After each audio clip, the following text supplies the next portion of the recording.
Okay, I think we're getting on Facebook. Hi, Instagram. Hi, Facebook. Are we there? Yay, we're live on both. Let me just double check on Instagram. Hi, Facebook. Let me make sure Instagram is still good. Internet's always catchy. You just never know. Never know what's gonna happen. So let me look at Instagram. Yay! Hey, everybody. All right. So as you guys are joining in, feel free to say hi. Tell me where you're joining in from. Um, if you've not joined in for one of these ELA Lives, I am so glad to have you here. We have some really exciting things coming up this week and just kind of continuing our learning together. Even though we're apart, we can still learn from each other all over the world, which is really, really cool. So pop on in, tell me where you're from, what your name is, what grade you're in. I'd love to hear from you. My name is Mrs. Cap, if you've never tuned in for one of my ELA Live lessons, and I am from Ohio. So if you're from my area of the country, hi, and if you are, you're probably experiencing freezing cold weather today, like we are, which is funny because the book I chose because of springtime and spring weather and all the things that spring brings. But apparently Ohio decided to be winter again for the day. So hopefully spring is coming for sure for us later in the week, so this book will still apply. And if wherever you're at, hopefully it's a lot warmer than it is here. So thank you guys for joining in. We're going to do a lesson today, and we are going to be learning, we're going to be using a nonfiction book, but it's a really fun and funny nonfiction book, which makes it really fun to read about this topic. So let me ask you all this question first of all. How many of you guys like bees? How many of you guys like bees? You can give me a little thumbs up or heart on Instagram or Facebook if you like bees. You can give me a little thumbs down, no way if you don't. I'd love to hear how many of you guys like bees? Yeah, that's usually the reaction, right? Not too many people, but hopefully today we're going to listen to like a persuasive book and we're going to learn a little bit more about what we think about bees and maybe we'll change our minds. I don't know. We're going to talk about it and I'll give you guys kind of my opinion too. So before we get started today, we're going to focus on a ELA skill called point of view. So point of view is when we figure out who is telling us the story or whose point of view is the story told from. I always like to use this example with my students. If you have a sibling at home and one day you guys are playing downstairs and you're fighting over who gets to watch what show on TV. And while you're fighting over it, you might be going after the remote control and arguing over the remote control, and the remote control flies through the air and it crashes into your mom's favorite vase of flowers, and the vase of flower breaks. Well, when your mom or dad or grandparents come in and ask what happened, your story is probably going to be very different from your sibling's story. You're going to blame them, they're going to blame you, and when you tell the story, it's going to make them look bad like they did it. And when they tell the story, it's going to make you look bad like you did it. And that's where point of view is so important because the only person who could really tell the actual story is probably someone who wasn't involved in the action because they wouldn't be biased or have their own opinion, right? So when we're reading books, especially nonfiction, we have to remember that. So we have to look at point of view. So hopefully you guys can see behind me. A little different setup today because we're currently in the middle of moving, so this house is empty. So with that being said, I'm on the floor with you guys. It's like we're having carpet time in school right now. So if you look behind me, you can see this point of view anchor chart. We're going to talk today about two different types of point of view, first person and third person point of view. And I always get the question, well, what's second person point of view? Don't worry about that just yet. We're going to focus on first and third. So first person point of view. This is telling me who's telling the story or what perspective is the story told from. First person point of view is told from a character's point of view. So if I'm a character in the story and I'm telling the story, I'm telling it from first person point of view. So how do we know that? Well, the character or the person telling the story will use pronouns. Words like I, me, my, because they're part of the action. And the story is really kind of leaning or opinion-wise towards their point of view. So again, if you and your sibling got in that little bit of a fight and that vase got broken, when you tell your story, that's first person point of view. And you're going to be a little more opinion towards yourself to make yourself look better, right? So first person point of view means a character is telling the story. Third person point of view is when we have what we call a narrator. And that narrator is not a character. So it's completely different because the person telling the story is not part of the action. So instead of seeing pronouns like I, me, my, we see pronouns like he, she, him, her, they, because the person telling the story is not part of the action that's going on. So when we're reading the book today, I want you guys, after the first page or two, to see if you can figure out what point of view is the story told from. Is it told from first or third? And we'll try and figure out who is telling us the story, okay? The other thing we're going to do today is we're going to write down some facts about bees, because I saw many of you guys comment, and I see, oh, hi, Brian and Emmy. Is it Emmy? Looks like Emmy. If it's M, I'm sorry. A couple people joining in that are telling me where you're from. Nice to see you guys. So as we're learning about bees, we're going to write some facts down, because what's important about bees is that they help us. And so many of you guys said that bees are really important, and they are. So here's a little story before we start, because I love to kind of tell a story to relate to this and why I decided to read this book to you guys today. So the other day, I was upstairs I have a 5-month-old, and I was getting him changed into his little PJs, and my 5 and 3-year-old were downstairs eating a snack, and all of a sudden they started to, squeal and scream, and there's a bug in our house. I'm like, oh goodness. And in our house, we don't hurt bugs, we rescue bugs. Doesn't matter what kind of bug. It can be the biggest spider you ever saw. We rescue them. I've learned that. So they're squealing that there's a bug in our house. I'm thinking, okay, it's probably a spider, maybe it's a fly, maybe it's a stink bug. I don't know if you guys have stink bugs by you, but whew, those are the worst.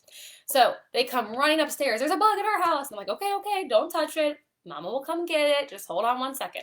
And they're saying, we think it's a stink bug or something like that. I'm like, okay, well, don't smash it because it'll stink everywhere, right? So I come running downstairs into the kitchen, and I look over, and it's a bumblebee in our house. Oh my goodness, what happened? So I'm like, okay, guys, don't move. I don't want the bee to sting you. I want you to scare it, have it fly around our house. Just hold on, you stay where you're at. But of course, my boys are really worried. Don't smash it. Bees help us. And they're freaking out. Don't smash it. I'm like, you guys, well, I got to make sure you don't get stung. And they didn't care. They wanted to make sure that I did not smash that bee, because they started to rattle off all the ways that bees help us. And the reason they started to say that is because we had recently read this book, Give Bees a Chance, and how important bees are to our environment and our world.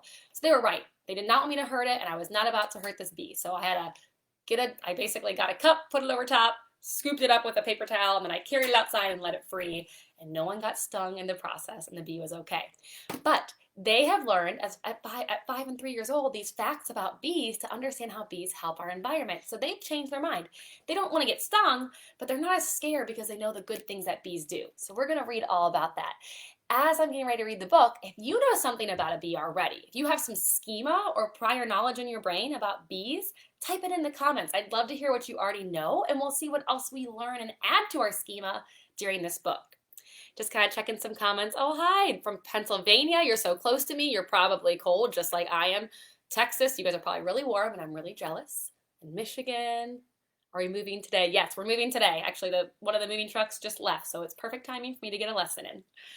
Alrighty, so our book is called Give Bees a Chance, and it's by the words and the pictures are by Bethany Barton.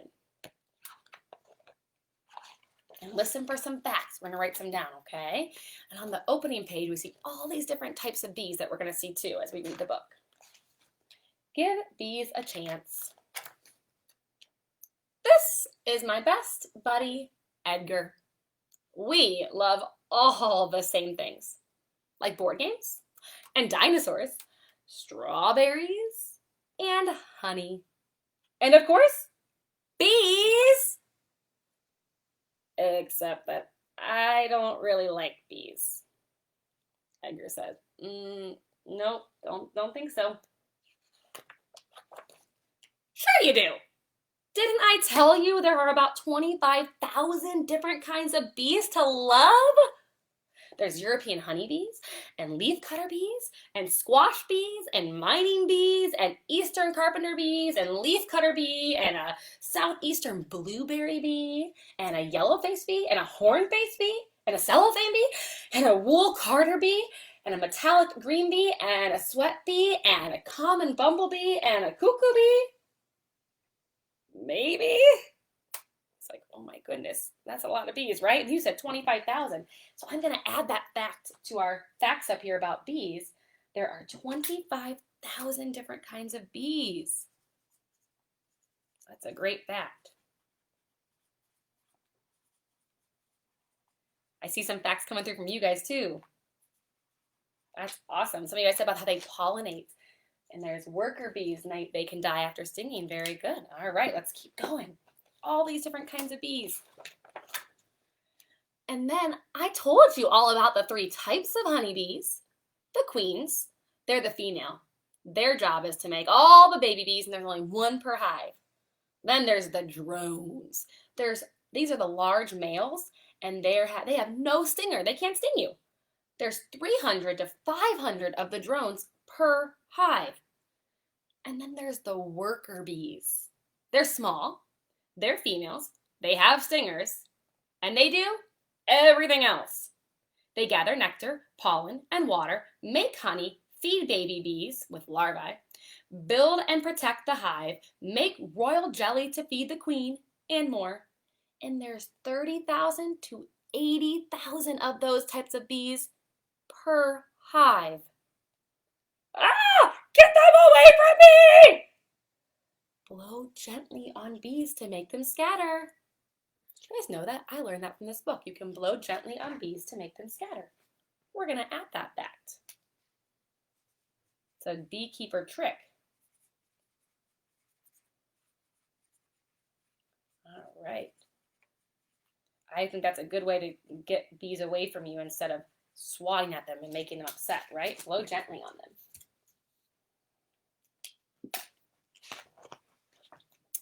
Whew, thanks. Like I was saying, I don't like bees. But why? Most pick up their stingers and attached venom sacs, which are the cause of painful bee stings. That part you told me last week. Last Sunday, Edgar, brave tears, the ouch, the super mean bee, and the stinger. But that was just 1 bee. Couldn't you still give bees a chance? Think so? Would you give bees a chance even after you've been stung? Maybe I just need to remind you how weird and cool a honeybee's anatomy is. That's a good word. Anatomy is like how their body, how they're made up. They have 5 eyes, 3 tiny, simple, 1 lens eyes called ocelli. They have 2 large compound eyes with thousands of lenses. That's pretty cool. They have 2 stomachs, a honey stomach, or also called the crop, for turning nectar into honey, and a bee stomach for digesting nectar. They have 4 wings. They lock them together when they fly, and they can come apart to store them on their sides. And they have 6 legs, complete with a pollen basket. It's an area on their hind legs that can store almost 1 million grains of pollen. The stinger. Ouch! That's the only part he cares about, right? Just about the stinger. There was a lot of facts there, so I don't want to write too many because I want to make sure we get to keep reading. But they have 5 eyes. That's a big fact. 5 eyes. Can you believe that, guys? So 5 eyes on a honeybee. And they have 2 stomachs, and one's called the crop. We'll write that down. That's a good word, vocabulary word. They have 4 wings. 4 wings. And 6 legs. That's a lot of legs. Their anatomy is kind of cool when you think about it. Very different than ours, huh? All right, so we have lots of facts we're adding up to this board, and I'm sure you could be adding even more facts to yours. I'll show you guys the picture of the anatomy of a bee, all the pieces and parts.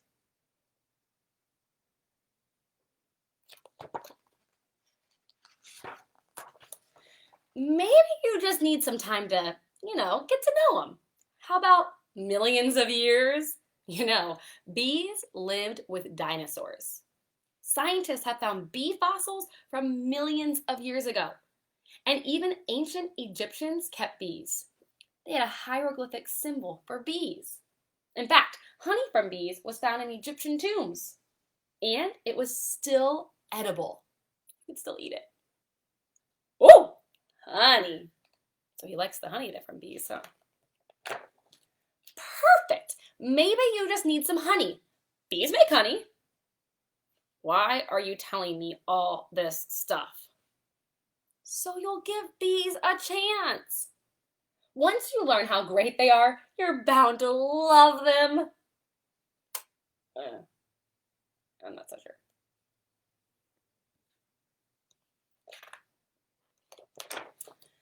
Check out how honey is made. Well, here's an important part, guys. And if you download the activities that go with this book, there is a bee craft where you can make your own bee and you can tell me the steps to making honey. I put 8 steps on there. They go through 10 here, but 2 of them you kind of combine because it's the same thing happening. First, a bee gathers nectar from flowers. Then the nectar goes into a special honey stomach called a crop. That one stomach. Then the contents of the crop are spit up into a new bee's mouth. Ugh. The new bee breaks down the sugars of the nectar within her own crop. This processed nectar is passed along to several more bees who each break down the nectar in their crops until it becomes honey. So it just keeps being passed around. Then the honey gets barfed into a honeycomb cell. And then it's fanned by the wings of the bees to evaporate the moisture.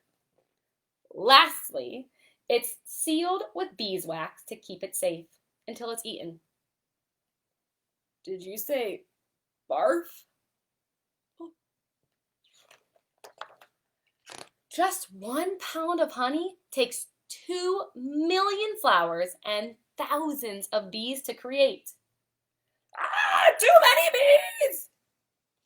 Blow gently on bees to make them scatter. I know we learned that. It looks like I haven't convinced you just yet. Nope, because they're all gonna sting me. Oh, well, bees do sting sometimes, but not because they're mean. Here's some stinger stories. Bees only sting to defend themselves. You look delicious. Back off! Or to avoid getting squished or smashed. In fact, many bees lose their stinger after attacking. Someone said that there. Which is sort of like your hand disappearing if you pinch your sister. Oh. You don't want to eat honey anymore. Isn't that funny? A couple people commenting they didn't know honey was made that way. Like, I don't know if I want to eat honey anymore. But yeah, isn't that weird? They barf it into each other's mouths. Nature, right? I do love honey though. Also, wait, what are you wearing? Bee armor. That's not going to work. It was designed for dragons. I think it can handle bees. Well, there is a kind of armor that beekeepers wear, but it looks quite a bit different. It allows them to collect honey and beeswax without getting stung by startled bees. They have white color to put the bees at ease, it calms them. The veil protects their eyes and neck. The hive boxes have removable frames for the bees to build honeycomb in. They have a suit and gloves to cover skin, and the beehive frame filled with honeycomb. He's over here saying, sure, fill up the honey for me. You know, I love honey, but I'd be willing to give it up forever to never see a bee again. But giving up bees means giving up so much more than just honey. Some scientists say bees are responsible for 1/3 of all the fruits and vegetables we eat. Bees have a big impact on the food chain. You see, in order for plants to grow, fruits and vegetables, they need the right ingredients. Sun, water, and pollen. A major ingredient is pollen. But since flowers can't move, they can't always get pollen from each other. I want to make a strawberry. Throw me some pollen. I don't have arms. You can't make a strawberry without pollen. Another flower can't throw him some pollen, so how would they do it? That's where bees fly in. A bee's fuzzy body catches pollen from flowers. Pollen falls into the next flower the bee visits. They act as a pollen delivery service, helping give flowers the ingredients they need. A single bee can visit over 1,000 flowers a day, making bee pollination powers paralleled. That's pretty superpowerish if you ask me. 1,000 flowers a day. Which means without bees, there'd be a lot less yummy stuff to eat. And the milk carton says, have you seen this pollinator? We can't have the food without having the bees. And bees are disappearing in large numbers. They're missing a bee occupation pollinator. Possible reasons for disappearance: pesticides, parasites, lack of bee-friendly flowers, and pollution. Bees actually need our help. Okay, I take it back. I don't want bees gone. I even sort of want to help them, as long as they don't sting me. Planting bee-friendly flowers is a great way to help the bee population, like a blue hyssop or hyssop, cone flowers, and asters flowers. So you can plant bee-friendly flowers if they come to. It's a good idea. Won't that just attract more bees? Hopefully, yes. But just approach a bee like you would a dog you don't know. Don't get too close and don't try to touch it. Unless you're a flower, it should lose interest and fly away. And if more people like you give bees a chance, they might just have, well, a chance to make the world a sweeter place. Now that I told you about bees, have I told you how much I love bears? Oh boy, he's like, I don't know if I can get on board with that. And that's the end. So many facts and things we learned about bees. Hopefully you learned something new about bees and how they help us.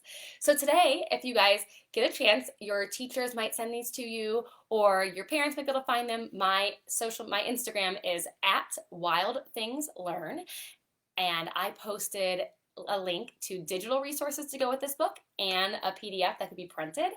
There's a couple activities. There's an area for you to fill up a big thing of honeycomb with facts about bees. You can go back and watch the video or write down the ones that you can remember, facts about bees. There is a bumblebee craft. If you're printing it, you build the bumblebee. If you're doing it on the computer, you type on the bumblebee to tell me the steps to making honey.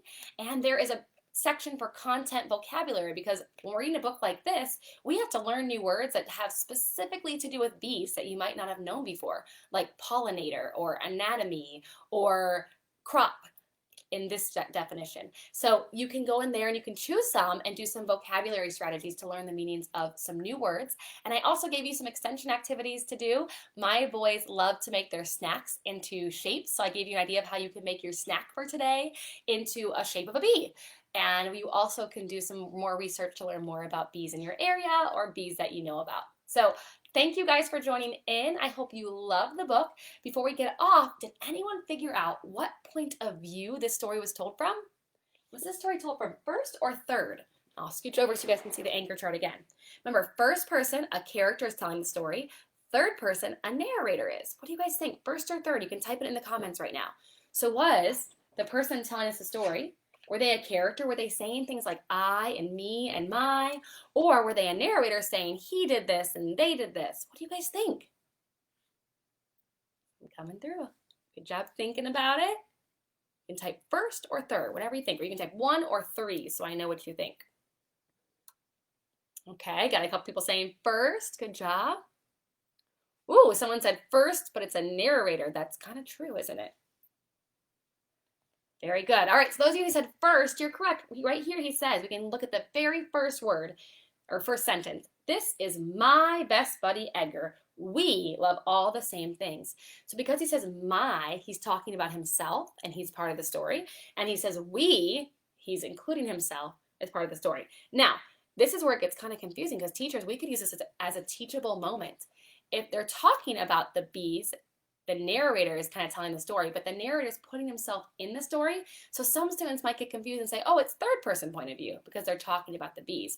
But the person talking, saying I, me, my, they're actually telling the story as a character who's part of it. So it's kind of a good teachable moment, teachers, for us to talk about point of view. All right, thank you guys for joining in. I hope you have an absolutely wonderful Monday. And what I'm really excited to tell you guys is we've been doing these lessons now. I think it's been 6 weeks. Can you guys believe that? How many times we've gotten to read together? And starting tomorrow, we have some more guest teachers from all over the country who are going to be joining us and doing ELA lessons. So I think Chelsea is up tomorrow, but I'm gonna double check on that, and we'll post on the Get Your Teach On page the lineup and who's coming up next the next day. But just like you guys have got to learn from teachers all over the country, there's been 8 of us that have been doing these lessons for 6 weeks. We're going to continue, but we're going to add in some other teachers to bring more teachers from all over the country in to share their love of reading and ELA strategies and all of their skills to help us continue to read and learn together during this time. So get excited. Guest teachers coming tomorrow, some more teachers to join in the fun and share so many more books with you. So remember, come on every day at 1 p.m. on the Get Your Teach On Facebook or Instagram page and join us. And teachers who are commenting, again, my Instagram is @WildThingsLearn, and I put a link for the resources to go with this book that you can use with your students digitally right now. You can print and give them to them or save it for future use. All right, thank you guys for joining in. Bye. Have a great day. Bye, Facebook.